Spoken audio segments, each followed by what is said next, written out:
Gia Belen Solomon umayaw na sa alas. Coach Ty Bundit out na din.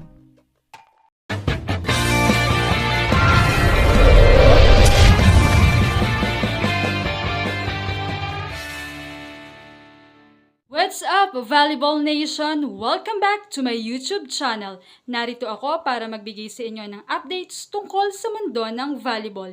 Pero bago yan, don't forget to subscribe and hit the notification bell para updated ka sa aking mga videos.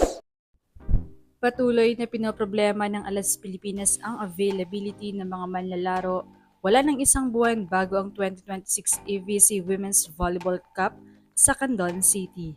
Kinumpirma ni PNBF President Tony Boy Liao na karamihan, kung hindi man lahat ng mga manlalaro ng Alas Pilipinas na lumaro sa nakaraang SEA Games na pinangunahan ni Team Captain Gia de Guzman ay umatras sa national team duties. Yung old Alas, inimbitahan namin sila. Baka hindi sila available o baka hindi sila willing maglaro. Nag-no sila eh. Sinabi nila na hindi na sila interesado maglaro, so wala na. Ani ni Liao.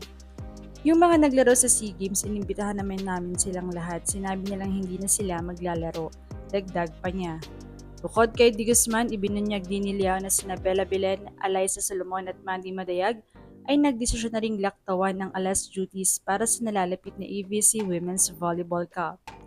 Ibinahagi naman ni Liao na nangako si Solomon na muling sasali or babalik sa national team sa susunod na taon. Nag-reply na si Gia kay Ricky Palu. Hindi siya maglalaro. Ganon din si Maddie, kasi si Taj ang kumokontak, yung team manager. Ini-inform lang niya ako kung sino ang umoo at kung sino ang humindi.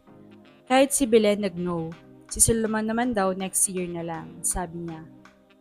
Iba pang mga manlalaro mula sa SEA Games katulad ni Aya, Vani, Mars Alba, Alia Malaluan. Samantala, nagpahayag naman si Shain Ninitura ng kagustuhang maglaro para sa Alas, ngunit napilitang umatras dahil sa hindi isinawalat na injury.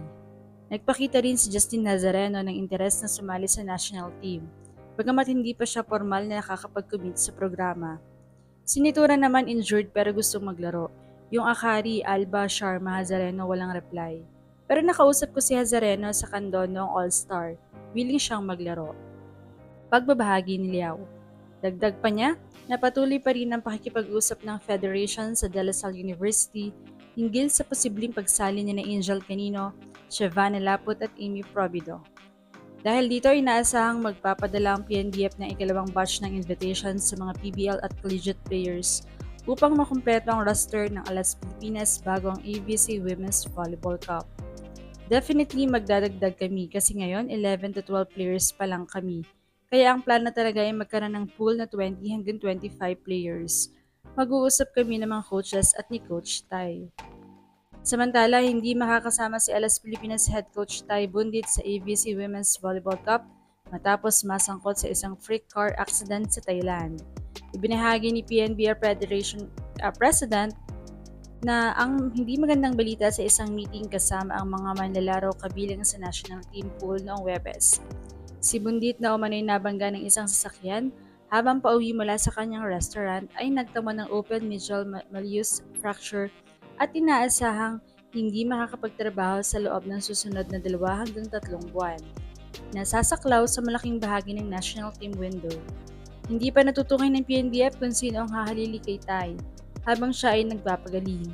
Nakadaktang idaos ang AVC Women's Volleyball Cup mula June 6 hanggang June 14 kung saan hangad ng Alas Pilipinas na mapabuti ang kanilang silver medal finish noong nakaraang edition at tuluyang masungkit ang gintong medalya. Anong masasabi niyo rito? Leave a comment below.